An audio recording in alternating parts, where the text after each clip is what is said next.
ensonga eggwanga bitambula kyekiddako kino ekiriwo kale zinavaanza baluwa Uganda mateeka nakugaye Mwai Museveni ayagala yazimba Uganda ng'agizimba ye waddeko olupema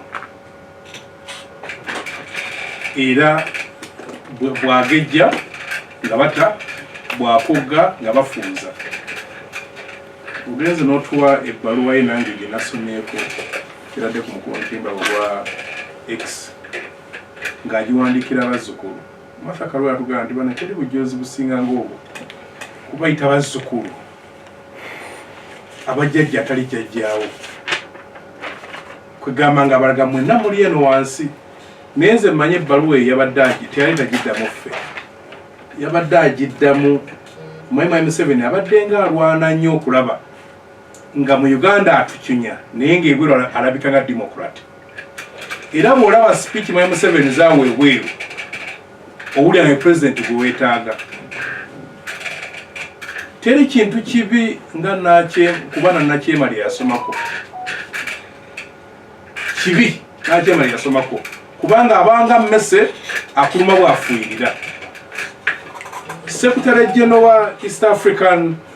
wa Commonwealth yamuwandikidde Uganda yamuwandikidde ebbaluwa ku nsonga za Dr. Besigye wenziramu ekigambo likiyagenda yadagana ekya abduction Secretary General wa Commonwealth munnamateeka ali ku level eri waggulu n'akiwandiika nti ebintu by'okukwata abantu mubirekeraawo ekisookera ddala okufa ku nsala ya Supreme Court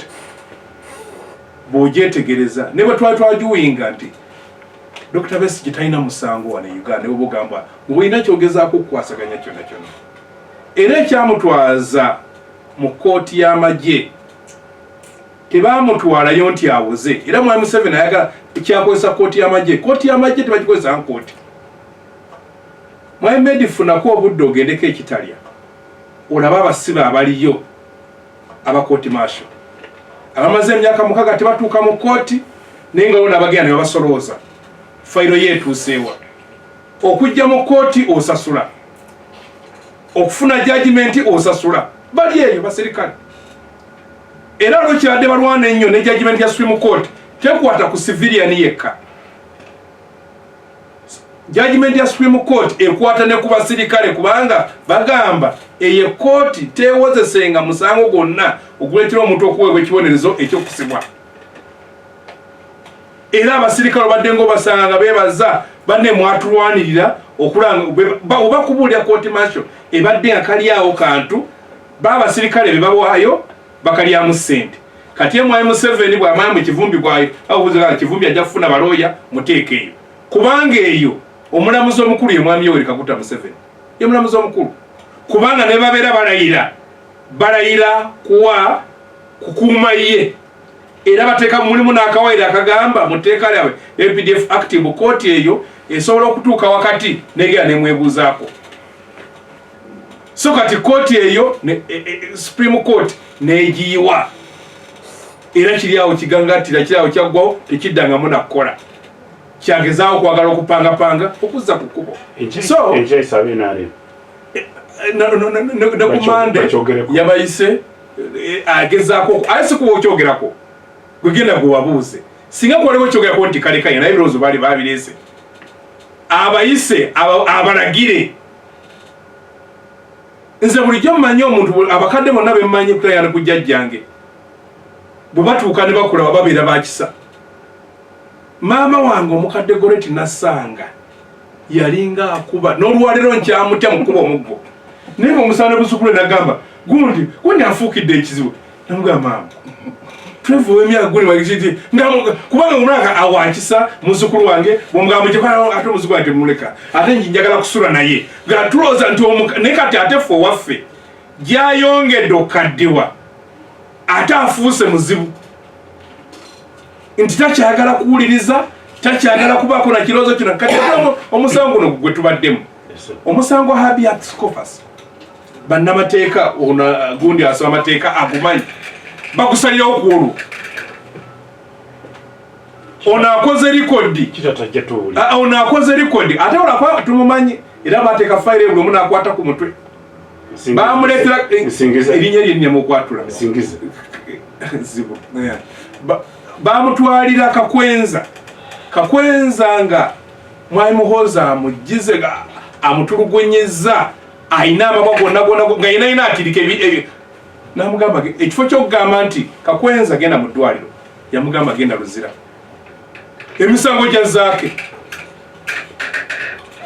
kakati kiri wali yamufunira ne gundi yamufunira setatone olwosatero gobandaza olwalega oyo nga muvuko oyo ayina omutima omubi buli misango gya byabufuzi yagibeeramu gatuze ku mulamwa gonna kutwalirawo so era nogo mulamwa okumanya ani atudde ku muzindaalo midi bwe mmanya nti gwe sipiika wano otereera manya nti ensonga zabira n'abantu bataddeko nti tutaddeko mmedi tibasaako ffesebo basaako mmedi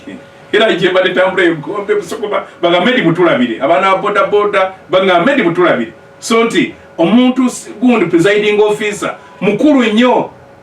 era ffe tufuna omulamuzi obuuza balooyabo oyo afaanana atya ne bagamba mwekaabire okujja Katonda kubanga era olaba guno omusango baali bamusabi baali kusanga batera kugiyita mangu nagisabako nga gundi jasinjuka abuze bwe twagiteeka ne bagiterayo mangu era baba banatera okusala bwe bati nga neeri bamutadde habeas corpus. Yes, corpus. Yes. Okukolwo neye aze nawuliriza. Bakanso baffe lukwago bwabadde bogera bamufunza nagamba gundi yansomesa kalibale. Bamufunza yogera mako ekyo nkirina ekyo Yesu nagamba abanamule sibagala. Kale kanje katu. 39.2 Umusawo gunoze kyengwagaddemu kubanga ensinga bwetambula tuli ku round about gwa byabufuzi no Kenya no Tanzania migona abantu ba East Africa batandise okwegatta ekyo Mwami Museveni ayita singa nnyo kukyagala nti abantu ba East Africa batandise okwegatta tusobola okwenunula ffenna nti kitulaze so kino nze kyenkirabyeko na wano nenkiraba kati ng'olwaleero tubadde ffenna kuno era njagala kwebaza President Kyagulanyi wa National Democratic Platform leero agenze n'agamba ku bantu abatera okutambuza simanya Besigye akolera gundi akolera agaye nti waliwo abantu baffe nga waliwo ababasasula nti amaloboozi agabalemesa okusituka okulwana nti buno olutalo lwe tulimu bannansi mu kirebe nti bwe mulwetabamu Mwami Museveni atya amaloboozi g'abantu yagawoledde bwe tunaasituka tusobola okuna bagamba wiiki emu bulyo Besigye yakibagamba teweetaga wiiki okwejjako ekizibu ekiri mu Uganda.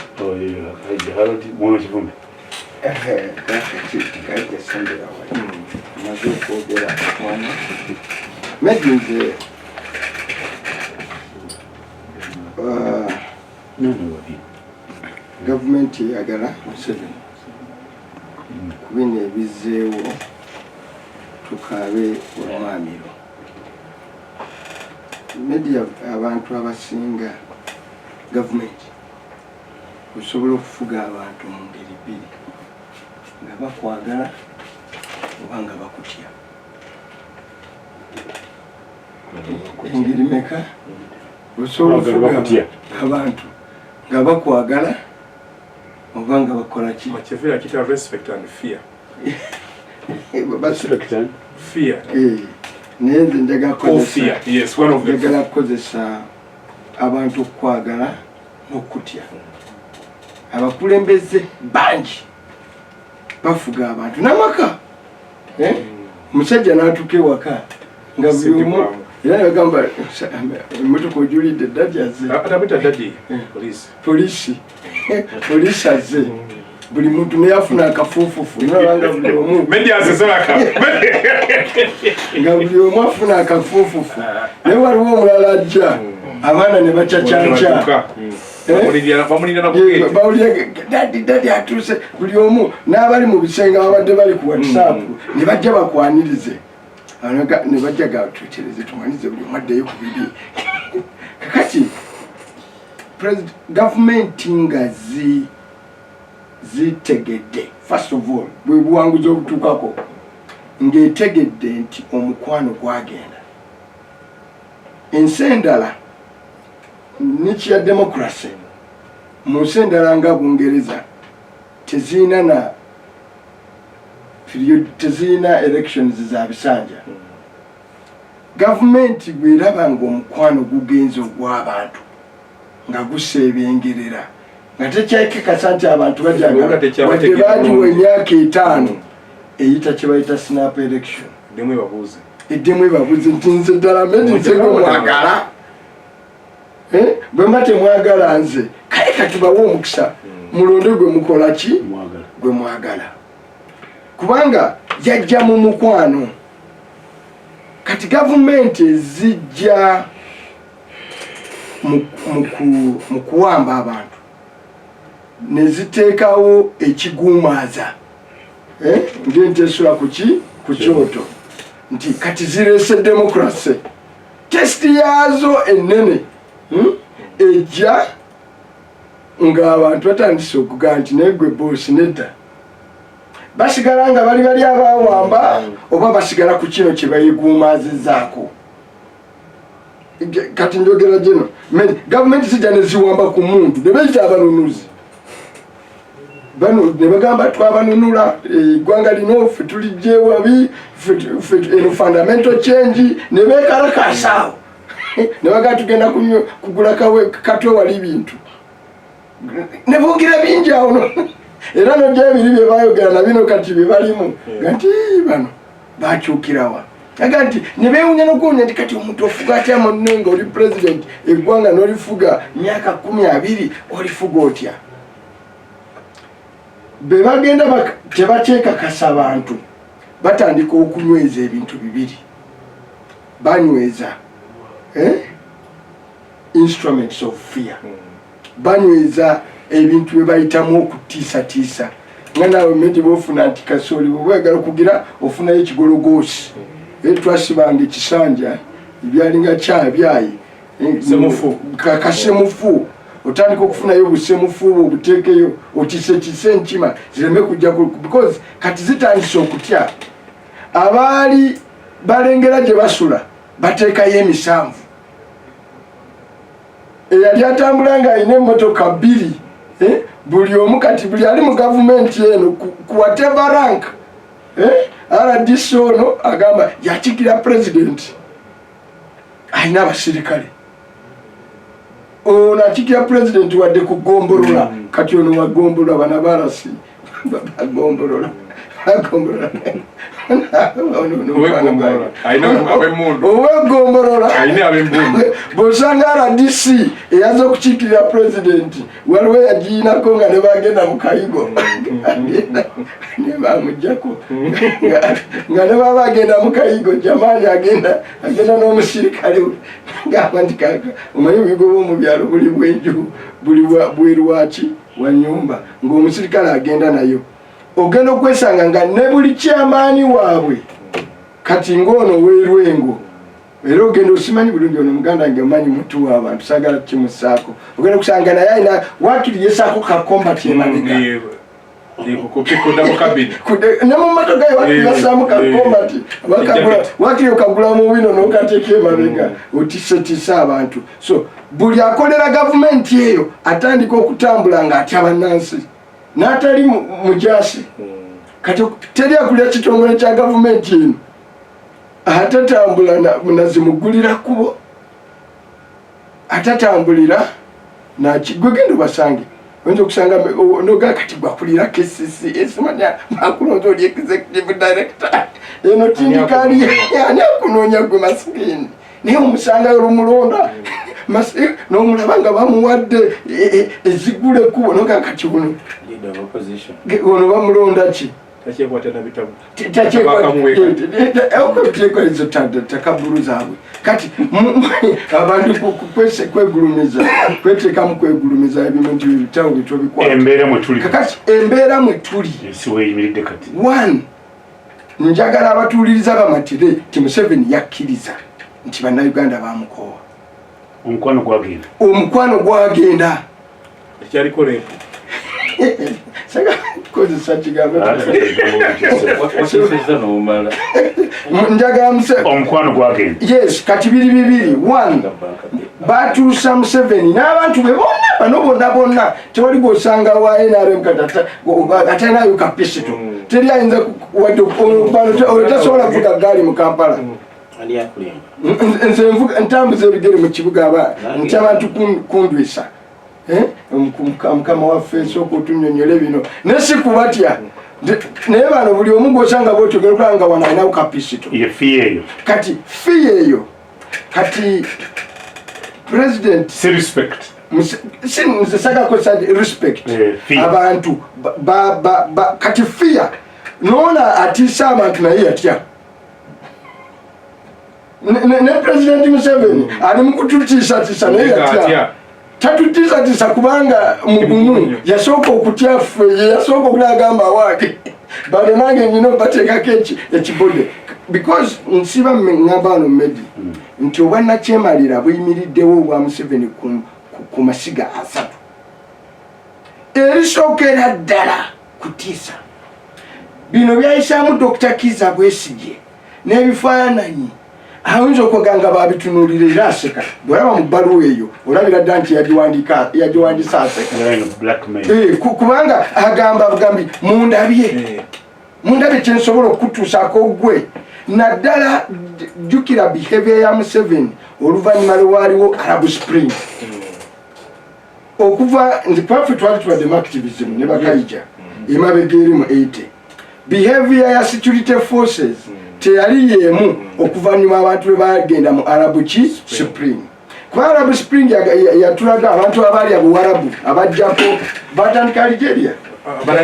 batandikira Tunisia nekijja kiswipinga awo bamubaraka baani nekijja Sudani nekirayikawe Syria kati abakulembeze abaati ekyo batandika okugaa nti naye abantu tubafuze tutya nga tubataddeko kibode ne baliya tulina obatiisatiisa obatiisatiisa otya kwata omukubo kwata gwe batya kwata gwe babadde bagumiddeko muyise mu bintu byotasobola kuyisamu nti oli omulala gyali agambe nti naye oyo agamba takyali mugumu oyo Museveni akola ebyo njagala manye tabikola bino kubanga omutima gwe mubi sajja kumulowoozesa nti omutima gwe mubi naye yatya n'ayita mu kutya n'ayita naga nti bano abantu mbakola ntya kyova laba abaana ajja ewata omukulembeze wiiki namba ateekayo obunkenke n'aswipingayo ng'aswipingayo mayini ajjayo buli kaki kyako buli muntu afunyeemu eddoboozi amutiisatiisa era buli afunyeemu eddoboozi baba takutiisizatiisiza akugula amalemu abantu kino kiggwa kiti kakati first of all ndi wano okutegeeza bannayuganda nti bino bye balaba buwanguzi gye bali bino bye balaba buwanguzi gye bali bawangudde batya babeere bamativu nti asinga okutya si bo ye Museveni n'aba gavumenti be ne famire ye n'abooluganda be n'abaana be bonna bafunye okutya ne bataka n'okulowooza wetusobola okubeererawo mu nsi eno nga tulina emirembe senga ddadi Mungu ne bakujjulula mutabani yabaakwata n'ate n'atukanoga nti buli kitongole waakiri beeramu n'omwana gano magye muwo beeramu ne mutabani wo nga yagakulira kubanga toweesiga mulala ina n'olwekyo nze njagala okugumya bannayuganda because kati ekiriwo kuguma question eriwo nti tusobola kimalawo tutya yes ekibuzo ekiddako nti bino bino mukimalawo obuwanguzi era ffe gyekuva eri gye twatandikira nti tumukumye n'atuukaawo omugamba nti tumusenvudde so saagala abantu batunulye Besigye balowooze nti ono abikola ye mugumu ono abikola yasinga abantu okukola ki okutya yatidde n'ayitawo kati question eriwo bannayuganda bamutonya ntuuyo gwali mu kyalo kikyosobola okukolawo naye ono okwongera okgenda mu maaso alowooza nti abantu bagenda kufuna apathy ne indifference apathy okitegedde ne indifference bagenda kusulayo ogwanagamba bagende mumbe capex yes bagende mu mutima gwe tugamba zirindaba obwaki lwange gyemulaze kandi ye bwalowooza nti agenda kuteekawo embeera bannayuganda batiise nti nze kaninde oluki olwange naye olwaleero walabye ng'abantu bali mu byalo erukungiri eyo bali eyo bootasuubira nga bagamba kino tekikkirizika owomuti bagogera otya abomugumu babeera bakaaba ng'atewe tezikyakola engero tezikyakola ezo olugero muwange lukola abomugumu eyo yonna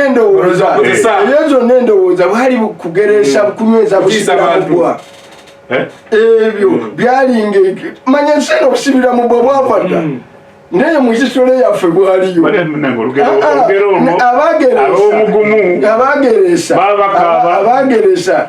abageresa kunyweza busibira mu ddwa ate abasibira mu ddwa baba n'abaami nga bwe bajja bwe bagamba mwe muli wano ab'omugumu mubamutegeeza kati eyo muje bagamba mwe mubeera wano mulowooza eno gavumenti yaffe egenda bwetyo olosanga ono tyoyaradise mulowooza eno gavumenti yaffe eyinza okugenda bwetyo nti mwe muvudde wano ne mufumba ebifuba ne mugamba ne mukyusa butopi ne butunuza emabega ne mugamba egende ufe wali omukulu wange embeera nyayo nnyo ku nnyimba eyo wewaffe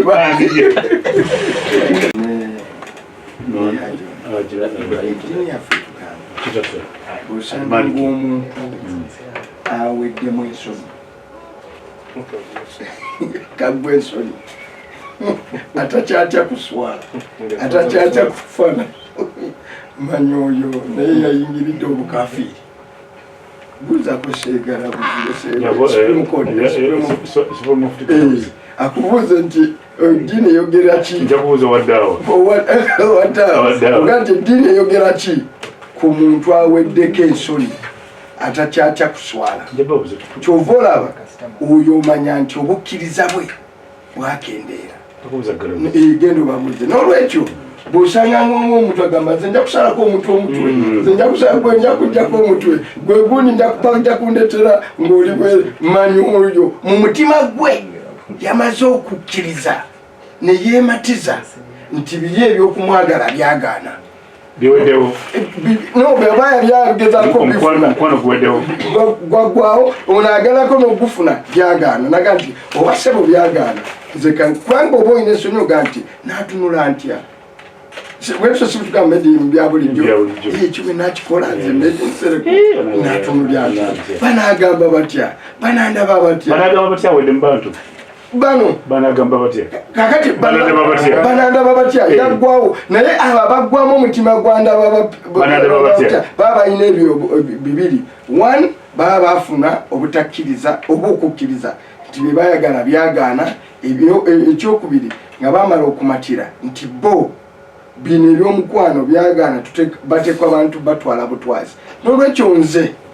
maliriza bannayuganda buli naku nga mbagamba ebigambo bisatu nga tunajjako inare ne Museveni tuteekwa okukonkwalinga fiya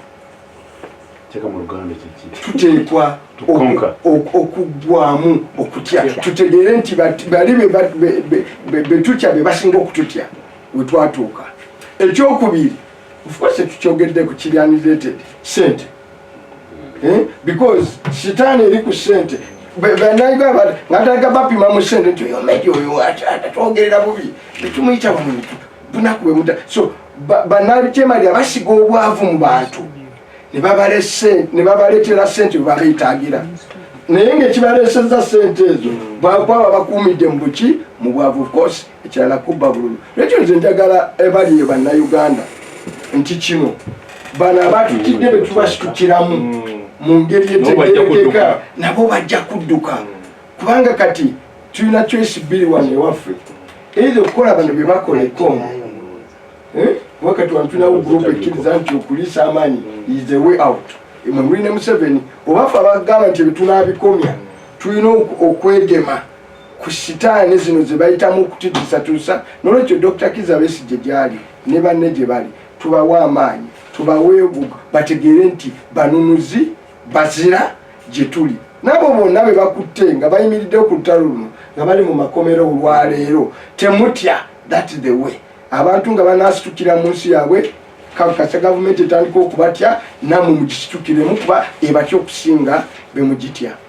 Kuba gavumenti sebo muni kitata Gamba be batyawo. Watyawo. Kuba gavumenti sebo sentego. Mu 2022 tuliko sibipya. Mu 2016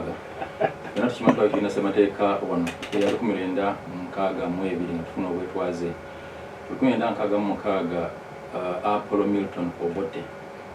yasalawo n'akola decree egiwanduukulula mu mateeka ga Uganda n'atandikawo semateeka ye eyankaaga mu ebiri by mere proclamation n'akeera n'agamba era n'agamba nti paalamenti eno egenda kutwala obuvunaanyizibwa semateeka eno egyetegerezeddemu egiyise erina okugwalalo yeekola neerangirira nga pulezidenti w'eggwanga lino n'akakkanya obuyinza bwonna obwali obwa prime minister ye neyefuula president era waava olugendo olunene olwa Ssekabaka Muteesa wanganguka n'ebyaliwo si topic ya discussion olwaleero. Naye lwaki nzizeeyo waliwo eyali Pokino waffe mu Buddu Mikairi Matovu yakwatibwa mu mateeka ag'obudde obwo n'atwalibwa Masindi n'asibibwa naye n'aggyibwayo n'atwalibwa e Luzira. Bannamateeka be bagenda mu court ya Uganda High Court ne bawaaba omusango bano gwe boogerako the writ of habeas corpus. The writ of habeas corpus kiba kiragiro ekiva mu kooti. Kooti ziri okuwa ebiragiro bingi okugaana okukola order mandamus orders nyingi, but writ of habeas corpus kuba nti omuntu muleete nga bwali, omuleete mu kooti, omuleete tumulabe, omuleete tulabe oba tusobola omuta ng'emisango gye gyonna bwe gigenda mu maaso. Writ of habeas corpus bannamateeka batera kugisaba nnyo kooti ng'omuntu akwatibwa mu nkwatibwa etali procedure etayise nnyo mu nkola y'amateeka. Enkola y'amateeka engwenjufu ng'okwata omuntu akuzeemu mu bitiibwa omuwandiikira n'omutegeeza nti olinayo kooti, olinayo omusango, jangu weewozeeko. Ne kooti etera nnyo okwobula ng'egamba nti tusuubira okuwuliriza omuntu ono n'ono nga bwe mpulidde High Court, Supreme High Court ng'eyita Dr. Kizza Besigye nti bamuleete wonna waali tuwulirize emisango gye tulaba tusobola okugisala. Olumu writ of habeas corpus tegenda mu merits za case, teyetegereza nnyo lwaki yakwatibwa, teyetegereza nnyo oba alina omusango batalina, etera nnyo okuwuliriza ekikwata ku ddembe lye ng'omusibe nti ateebwe waali ali wano, kubanga omusibe yenna mu nsi ateekwa okumanyibwa wa waali ne lwaki gyali. Batera okukikola ku musibe nga yabuze nga tebategedde na wajali. Kati most cases mu musango ogwo ogwa Mikairi Matovu gwali Uganda versus Commissioner General of Prisons, ex parte Matovu. Batiko ex parte Matovu. Ex parte kigambo kya Lulatini kitegeeza ataliiwo kubanga baali tebamanyi wawa kumusanga. Kabatiko ex parte Matovu ba lawyers ba Mikairi Matovu Pokino waffe lewe Buddu seereebyo. Naye bwe baali basengeka ensonga omulamuzi Jeffrey yali agulimu guleka gwazitowamu n'agamba guno katugende mu 3-man bench. Omanyi omulamuzi wa High Court asobola okusala omusango yekka naye bwe guzitowa ng'omukulu wa kooti ate lugamba katufune bench y'abalamuzi basatu. Jeffrey yafuna ne John Jones n'agatako ne Justice Udo Udoma. Bwe baatula musango guno mu kifo ky'okuconstitutinga ku writ of habeas corpus leero mu ssemateeka ya leero waliwo article 126(2)(e) egamba substantive justice shall be given to any complainant oba oyo gwe basibye mu court without undue regard to technicalities. Nti omuntu yenna anaaweebwanga omukisa awulirizibwe omusango bagusale nga tebeekwese mu bujogolijogoli obw'amateeka. Obumu ku bujogolijogoli omuwabi wa gavumenti gwe yawaayo mu musango guno gwa ex parte Matovu yagamba nti tebaaguwaabye bulungi kubanga bulijjo oba owaaba omusango oba kye bayita enotice nti nkutegeezaako nti mu nnaku zino nja kuba nkuwaabira mu kooti eno ojje weewozeeko. Kati ng'agamba engeri gye batatutegeezaako nti bajja kuwaaba guno omusango nga babuusabuusa amateeka ga Deportation Act ge twayitamu mu biseera ebyo okujja okukwata omukulu ono empaabe ntesena kuwulizibwa kooti era adizibwa y'obudizibwa mu komera nga tawuliziddwa. Kooti ng'eyita amateeka ag'olwo yagamba nedda katuwulirize ensonga zino nga bwe ziri nga situgenze mu technicalities. Bwali buwanguzi nnyo eri expert Matovu wamu ne bannayuganda ab'ekiseera ekyo. Naye nga tebanagenda mu technicalities ezo, waliwo ebibuuzo ebinene ebyasinga obuzito bw'omusango. Abalamuzi bano Jeffrey, Sheringham ne Jones ne bagamba tusooke tuteeke obudde bwaffe mu kwetegereza kye tuyitadde political question doctrine n'engeri theory ya Kelsen eya theory of law and the state. Kubanga no bagamba amateeka mu mwatukwatidde tegaliyo mu mateeka ga Uganda agamanyikiddwa. Kubanga tutali kusema mateeka y'Olukumi eya 1966 Obote yajogera bwogezi teyisibwanga Butereevu Constitutional Assembly wa Parliament ya Uganda. Kati political question doctrine yeyo kubanga tewayinza kubawo mateeka okujjako nga amateeka gano gakolera mu nsi eriwo.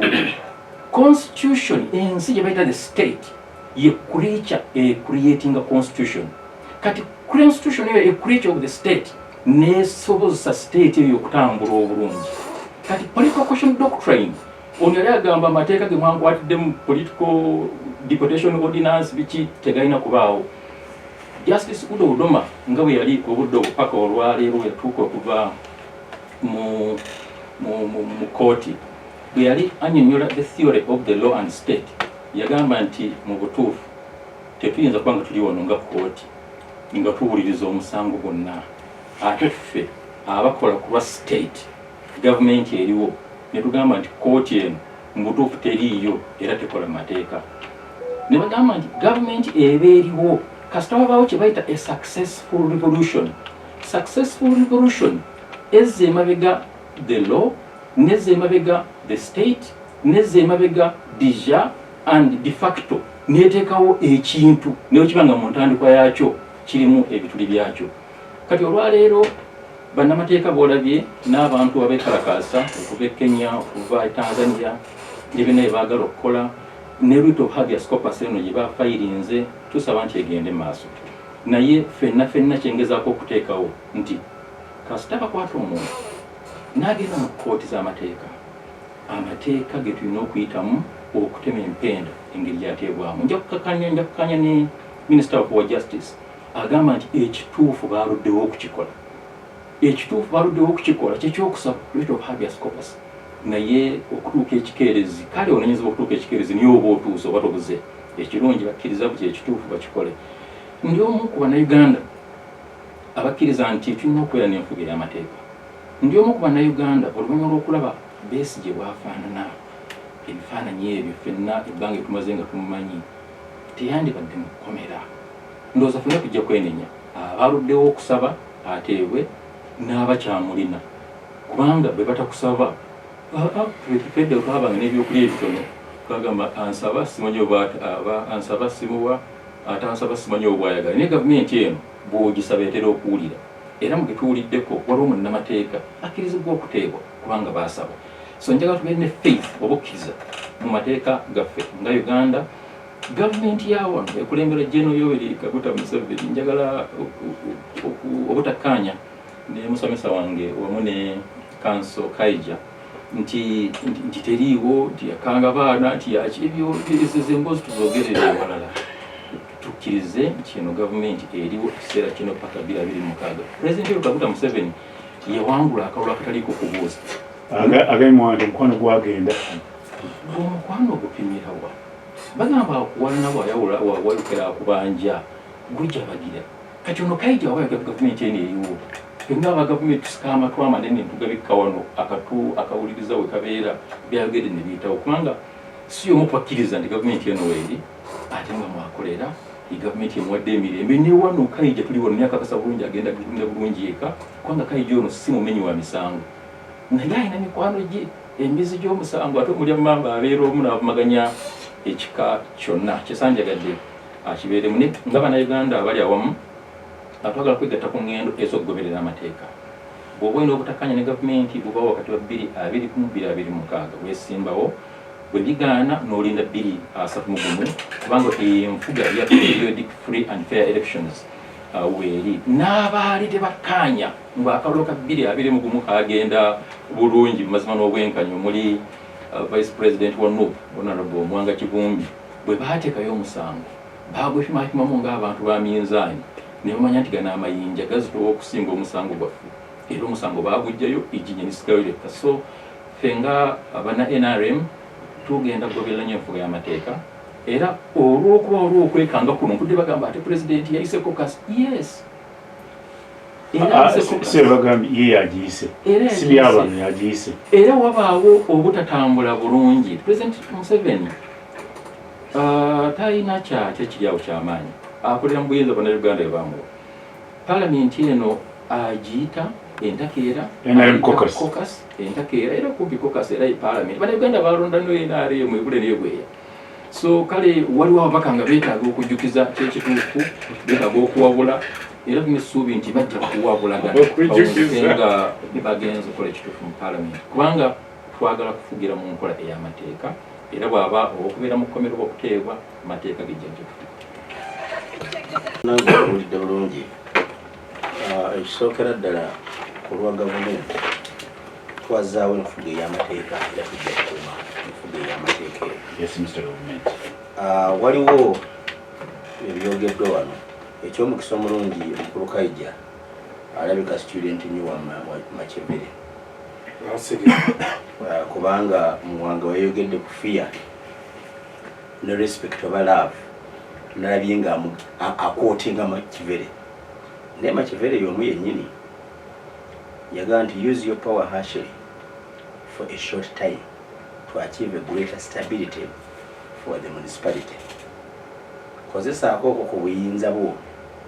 ng'omyumyuddemuuko hasibwe bukambi kozesa ku bukambwe mu kiseera ekitono naye osobole okufunamu obutebenkevu obw'olubeerera obw'amaanyi mu kitundu ky'okulembera kyeyita municipality oba municipal ebiseera ebyo. Kakati ffe nga bali mu gavumenti kitukakatako okulaba ng'ensi eno etebenkera. Bw'obanga olina omusango gwe tukuteebereza okuzza tukukwata ne tukutwala mu kooti.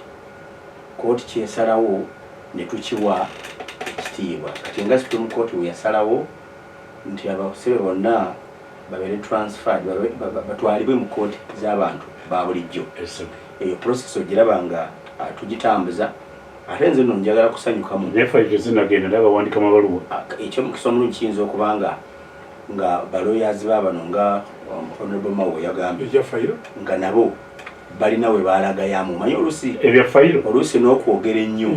oluusi n'okwogera ennyo okusinga okukola nakyo oluusi kireeta obuzibu. Kakati olwaleero mukulu Kaija agambye nti omusango ogwo bagusalirawo naye omulamuzi Douglas ogugwa gukoze omusibe bamutumiza najja era n'agamba nsanyuse mulabyeko.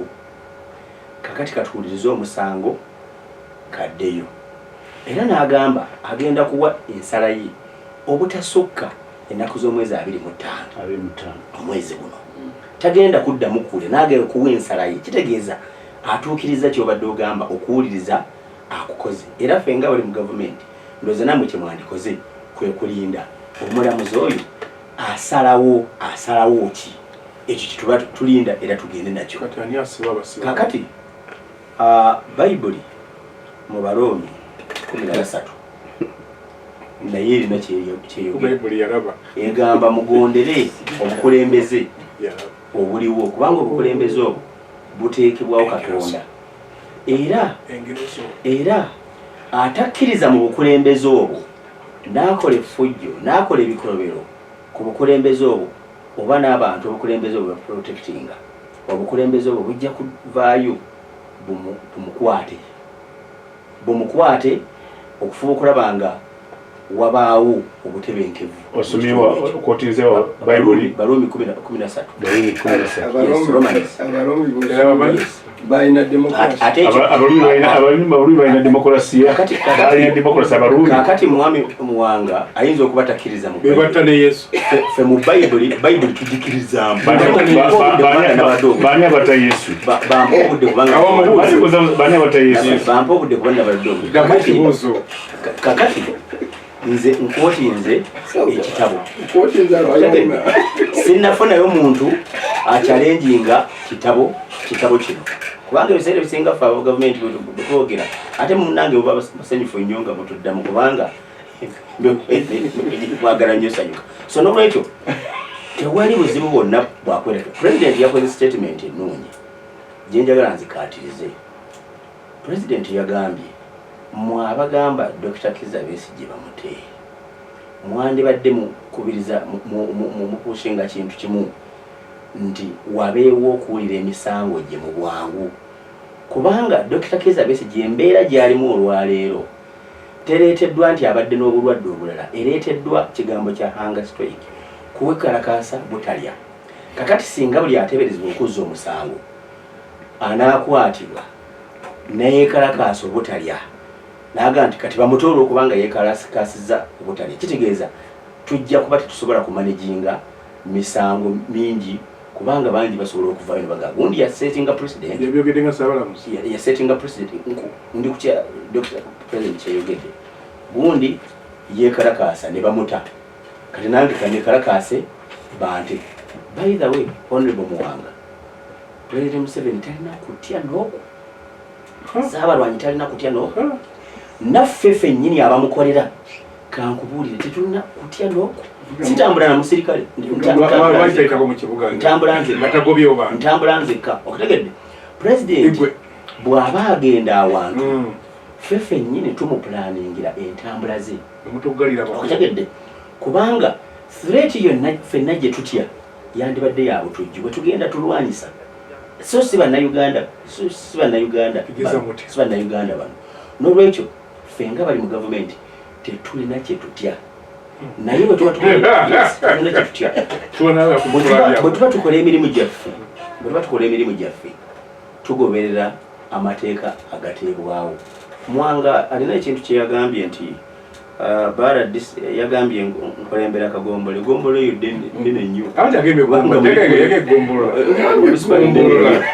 naye kyolina okumanya kyolina okumanya ekikulu mwami Muwanga tekulembera gombolola nkulembera division muluganda bagita bate division eyo muluganda abantu abalimu bayinza okubanga basinga district ey'Ebutambala kankubudde bayinza okubasinga district ey'Ebutambala naye byoyogedde bulijjo byogedde mukulu Muwanga fiya ogyogedde netusigalanga bwetuli nemwagala okutabangula Uganda mukozesa abaana netubimalawo bano baleetako okutuwaka nabiki netubimalawo so kakati tetulina kyetutya era nno gankubuuli njagala njugira wano olwaleero temugezaako nemukunga abaana kola kino okukola kiri kubanga tetujja kukikkiriza nga bali mu gavumenti tulina ebintu bingi ebyoprotectinga nga gavumenti ekyomukisa omulungi nammwe muli mu gavumenti kubanga oluusi bwe tubagamba muli mu gavumenti mwegaana honorable Muwanga oli mu gavumenti eri caucus president gye yakuyise tagiragira twagala kooti marshal eddewo nga tutereezezza ebyo kooti bye yayogerako yensonga lwaki president yayise caucus okulaba nga batema empenda kooti marshal eno eddawo egenda kufaanana etya ekyo bakikola nga tebinnagenda mu kabineeti ekola police negireeta mu parliament so nze nsuubira Mohamed mayi ono batuyambe ekibuzo ky'abannayuganda kiri kimu kinza atali mujaasi okitegedde nze atali mumedi atali muki mujaasi twagala akabombo kamwe kakagwa ensonyi kagende kaddemu kakole etteeka nti atali mujaasi anatwalibwanga muki mu kooti marshal bannayuganda oluzungu kati byonna tugenda kubyetegereza bannayuganda oluzungu njagala oyimirire wano gwe gwe njagala oyimirire wano kyoyagala tukole etteeka kyatali mujaasi atwale mu kooti marshal atali mujaasi nga okutta emuntu newefuula omujasi okola ebikolobero kuba na uganda lwakikoyero ali mu civilian kubanga oyinza okubeera awo gwe nokwata ebyambalo by'amagye n'obyambala nayogerera gavumenti koyero wa LRA ali mu civil court koyero wa LRA wa kone lwaki ali mu civil court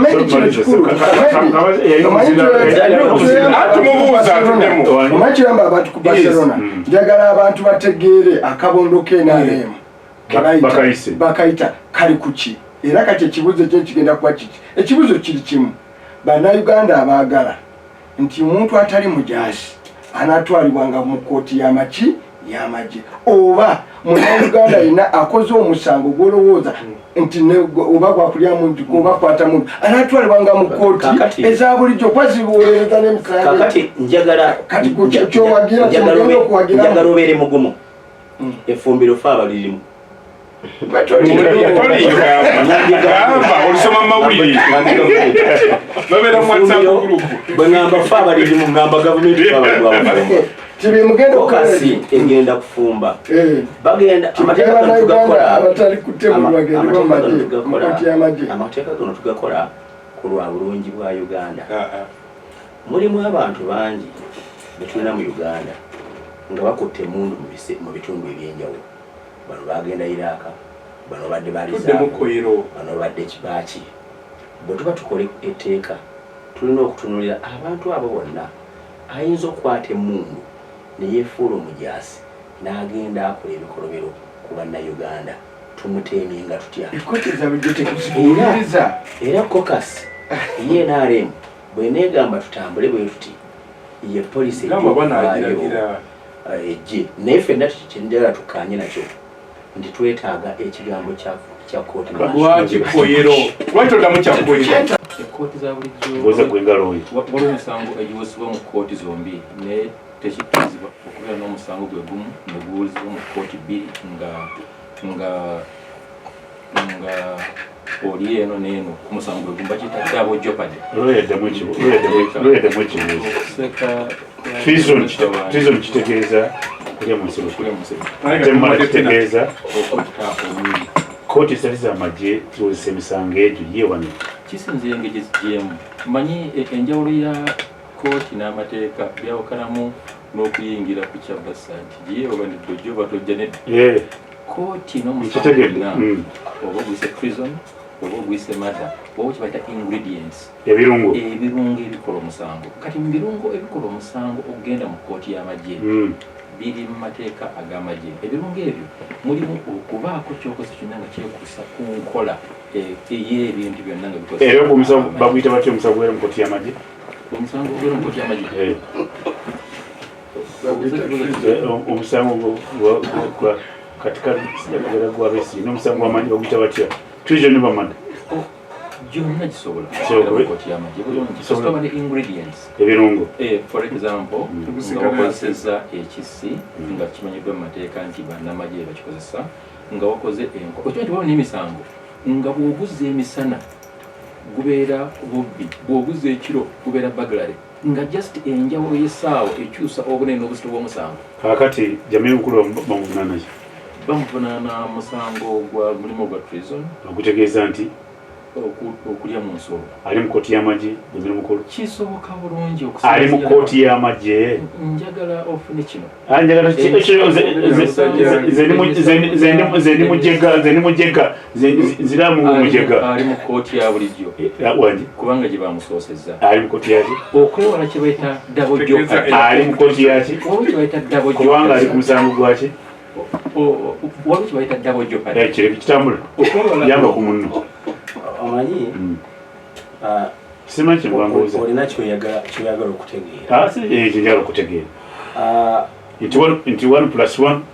is 2 you get 2 kazina kyenjagala okufuna nti Jamil Mukulu ali ku treason ali mu kooti y'amagye nti oba nedda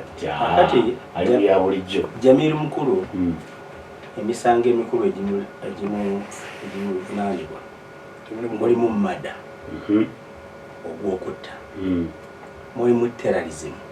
ogw'obutujju nabawo n'emisango emirala era ali mu kkooti y'amagye kaakati gyebavunaanira ali mu civilian ekyo kiwedde kyabali tamanyi kitati kyabali tategeere okimunyonyole kimala ekyo ali mu ki gwekimanyi bulungi kweyero yali mu ki okumusalira nga basinzira mu kooti ya bulijjo y'abantu ba bulijjo emisango gye bamuvunaana mwalimu okuliisa amaanyule mwalimu mada mwalimu defilement n'egigwawo tebamuvunaana birala gyali gigenda mu civilian ki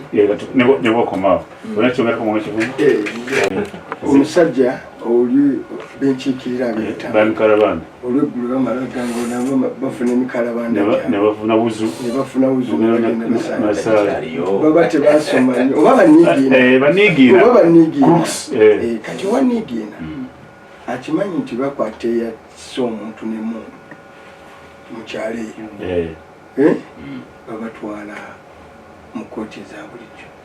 era babalaba era bo bamanyi nti balaba nti eno ono ali eno ye owa bulijjo kyagala manyi ekooti ewozesa bannamagye because twaga tubyogere mu lundi olubateekawo okuwozesa bannamagye ne kooti ey'abasivilia abantu ba bulijjo abukalabanda ejja bulijjo era emisango gyonna egiri eno neero gyegiri kooti zombi kyogambye treason neeri treason bitaddewo kooti eno eya bulijjo ey'abasivilian ewozeseza treason ne bwoba wakozeseza mundu abantu abasinza mada abali side eno baba bakozesa mundu emundu taba yamagye eba yamagye n'olwekyo okuwuddiisa bannayuganda okugenda mu maaso n'abantu abalowooza nti bagezi naye nga ddala balowooza nti ffe tuli basiru bebaba nga bosi be basiru kwe kulowooza nti bannayuganda abatudde eyo basiru nti ogenda kubalimba ekyokubirimu kyemutamanyika gundi ono lawyer ndozanzo difference bwe baali batuva mu CA office emu gye tu-emphasizing okuteekawo ya DPP yajjawo okuteebereza kw'abantu abali mu buyinza okujweteka kye bayita okuyunga section ku bannayuganda kati problemu ya court martial teri DPP unakwata no prosecutors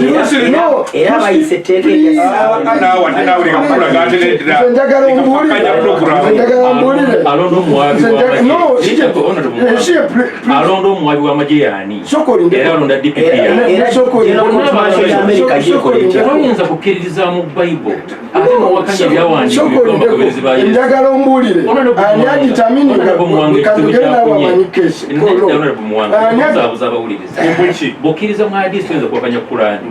okujjako nga tomanyi nti Kurani yewa amateeka ate hadisi gegoberera mu lusiramu lwotegera obulungi kakati alonda DPP President Museveni amulonda that's an arm of the state apparatus okulinda kugwe nkusomeseka kwawukana okumanya nga kuluusi alonda abaprosecutor abali mu kooti z'amagye ne baprosecutor abali mu kooti eza bulijjo y'omu President Museveni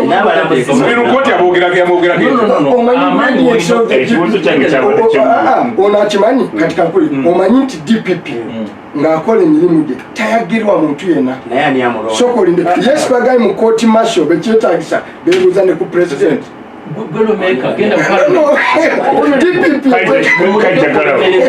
omanyi twagambye wano mubulango nti munaffe kitata yagenze n'asanga omupiira n'asala abasambi 8 omupiira n'agukuba n'asala amagoya omupiira n'aguba ebbali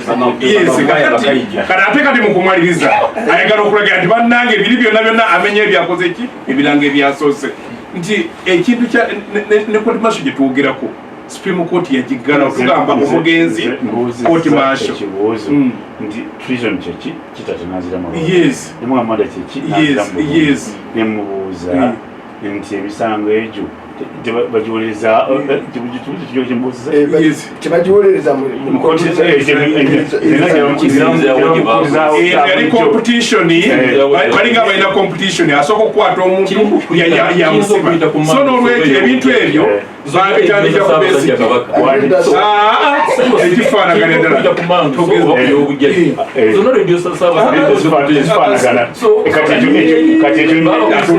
ekyo ndi mimba ekyo ekifaanagana